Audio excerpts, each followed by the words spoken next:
আমি শহীদুদ্দিন চৌধুরী আনি লক্ষ্মীপুরের নির্বাচনী কাজে ব্যস্ত রয়েছে। এর মধ্যে আমি শুনতে পেলাম যে আমার নির্বাচনী কাজে ব্যস্ত যে গাড়ি, সে গাড়ি চেক করেছেন। প্রকৃতপক্ষে যে নিউজ সেটি হলো যে আমার নির্বাচনী এজেন্ট সেই গাড়ি নিয়ে বিভিন্ন কেন্দ্রে যাচ্ছেন।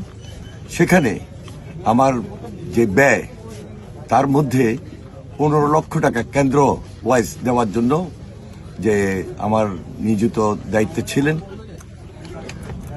কর্তৃপক্ষ সেটা চেক করেছেন এবং কোর্ট থেকে ইতিমধ্যে সেটা রিলিজও করেছেন যে না, হ্যাঁ, এটা সত্যিই যে এটা কেন্দ্র ফি বাবদ ব্যবহার হচ্ছে। সুতরাং কোনো ধরনের বিভ্রান্ত হওয়ার কিছু নাই।